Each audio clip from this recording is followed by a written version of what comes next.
Good morning, children.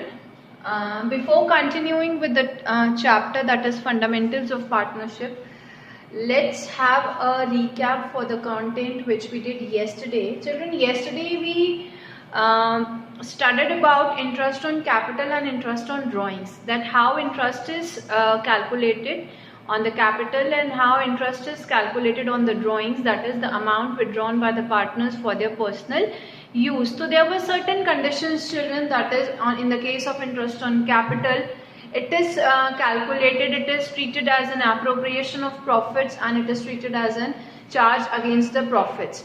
If no deed is there, interest is not provided. In case of losses also, interest on capital is not given. If there are sufficient profits, interest on capital is given as per the amount which is calculated, and if insufficient profits are there, then interest on capital is given as per the ratio of the interest calculated. Then children, one important thing which is to be kept in mind for calculating interest on capital is that interest is always calculated on the opening capital. Yesterday also I told you this thing कि जितने time के लिए वो capital लगाई होती है उतने time के लिए इंटरेस्ट कैलकुलेट होता है और हमेशा ओपनिंग कैपिटल पर इंटरेस्ट कैलकुलेट होता है. लाइक फॉर एग्जांपल, अगर ए और बी दो पार्टनर हैं और इन्होंने स्टार्टिंग में 3 लाख एंड 2 लाख की कैपिटल इन्वेस्ट करी थी. आफ्टर दैट, आफ्टर 3 मंथ्स इन्होंने क्या किया, ए ने 1 लाख और लगाया एंड बी ने 1 लाख विड्रॉ कर दिया. तो नाउ आफ्टर 3 मंथ्स इसकी कैपिटल हो गई 4 lakhs एंड इसकी कैपिटल हो गई 1 lakh. तो till 3 months it was this and for the rest of the 9 months it was this.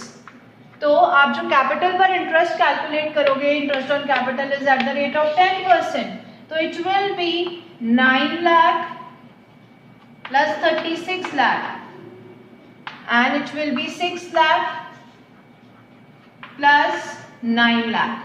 इसकी टोटल हो गई 15 लाख एंड इसकी टोटल हो गई बच्चे 45 लाख. तो 45 लाख इंटू 10/100 एंड इसका होगा 15 लाख इंटू 10/100. तो in this way interest is calculated. Number of months, number of time duration is also kept in mind and just keep this in mind that interest is always calculated on the opening capital of the partner. Opening capital अगर business में नहीं दी है तो you have to calculate it.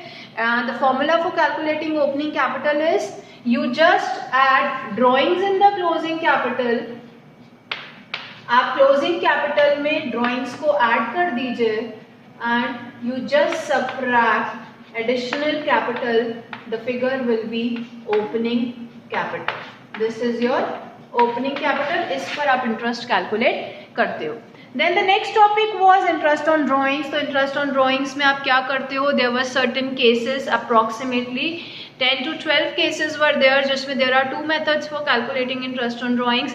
One is the simple method and the other is the product method. ये दो methods कब use होते हैं? When the amount of drawings is uneven and the time is also uneven.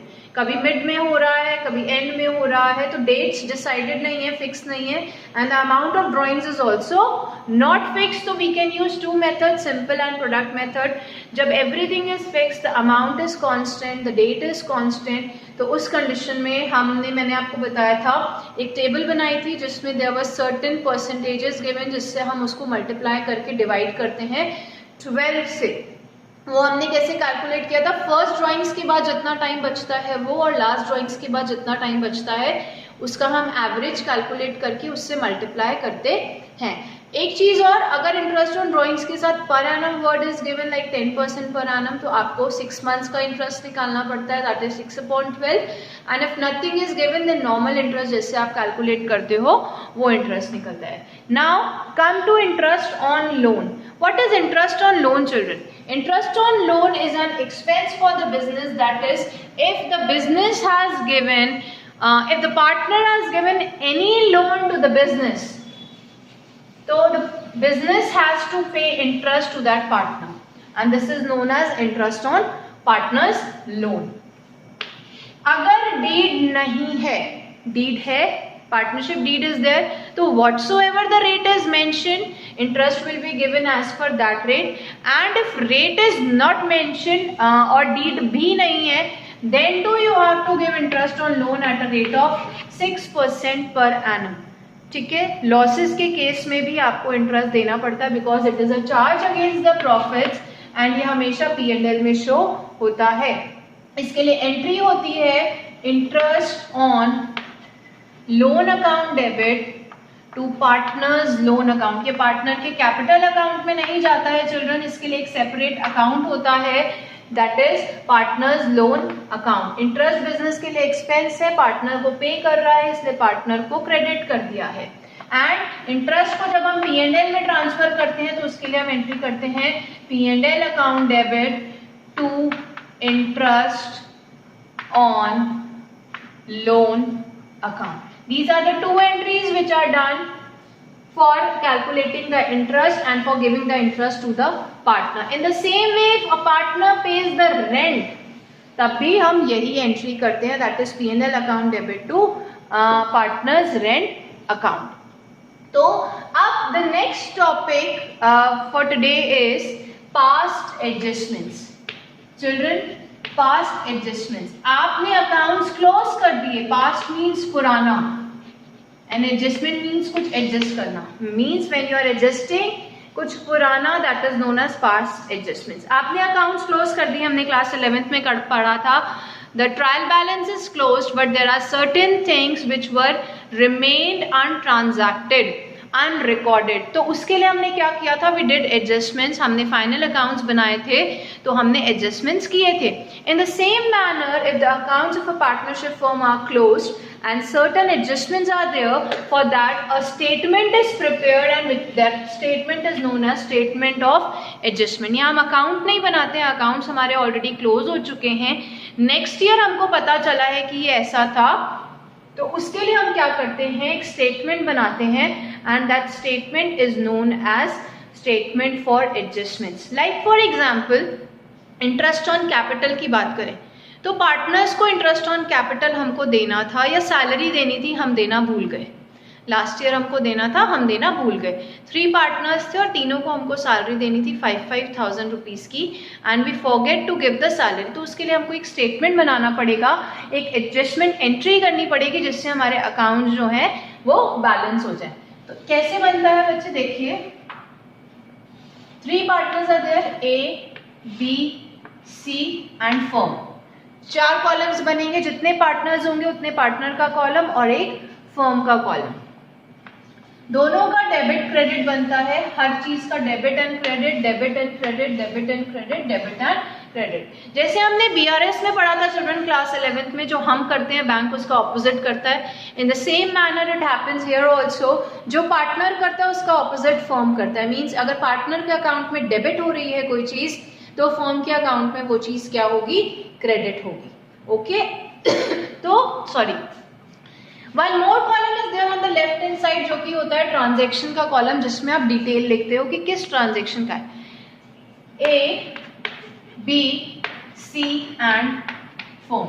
ये 3 partners थे and children they were sharing the profits and losses in the ratio of 3:1:1. 3:1:1. What they were doing, they were sharing the profits and losses in the ratio of 3:1:1. Salary देनी थी हमको, कितनी salary देनी थी हमको, salary देनी थी 5,000, 5,000 and 5,000. हमने नहीं दी, हम दे देते हैं. जब हम देंगे तो हम पार्टनर के कैपिटल अकाउंट में कहाँ शो करेंगे, क्रेडिट में शो करेंगे. तो हमने क्रेडिट में शो किया. जब पार्टनर के क्रेडिट में है तो फर्म के किस में जाएगा, डेबिट में जाएगा. अब हमको इसको बैलेंस करना है, बैलेंस करना है, इसको क्लोज करना है. तो अब हम क्या करेंगे, फर्म के डेबिट से इसको कहां लेके जाएंगे, फर्म के क्रेडिट में लेके जाएंगे. ठीक है, और पार्टनर्स के क्रेडिट से अब कहां लेके जाएंगे, पार्टनर्स के डेबिट में लेके जाएंगे. लेकिन ये अमाउंट नहीं लेकर जाएंगे. हम क्या लेकर जाएंगे, हम ये जो हमने 15,000 को बैलेंस करा है ट्रांसफर करके, इस 15,000 को we will distribute in the profit sharing ratio. हम इसको क्या करेंगे, प्रॉफिट शेयरिंग रेशियो में distribute. What we will do children, अब हम इस 15,000 को हम इनके प्रॉफिट शेयरिंग रेशियो में डिस्ट्रीब्यूट करेंगे. तो प्रॉफिट शेयरिंग रेशियो 3:1 हमने डिस्ट्रीब्यूट किया. तो डिस्ट्रीब्यूट करा फर्म के क्रेडिट में है. When we will distribute it we will write it on the debit side of partners capital. ये पार्टनर के अकाउंट में डेबिट साइड में चले जाएंगे प्रॉफिट्स और लॉसेस. तो 15,000 when distributed in the ratio of 3:1 the amount will be 9,000 for A, 3,000 for B and 3,000 for C. अब हम क्या करेंगे, हम बैलेंसेस कैलकुलेट करेंगे. बैलेंसेस मीन्स हम माइनस करेंगे and what we will do, जैसा हम डीआरएस में करते थे, जो साइड ज्यादा होती है हम उस साइड बैलेंस लिखते थे. In the same manner we will do it here also. Which side is more, we will write the balance on that side. तो 9,000 is more, that is A का डेबिट साइड मोर है 4,000 से, B का credit side more है 2,000 से and C का credit side more है 2,000 से. तो अब हम एक एंट्री लिखेंगे, that entry is known as the adjustment entry.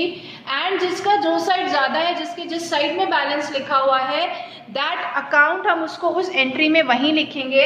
Like a का हमने डेबिट साइड में लिखा है तो हम ए को डेबिट करेंगे, बी को हमने क्रेडिट में लिखा है तो हम बी को क्रेडिट करेंगे एंड सी को हमने क्रेडिट में लिखा है तो हम सी को क्या कर देंगे, क्रेडिट कर देंगे. तो my entry will be as capital account debit to B's capital account to C's capital account.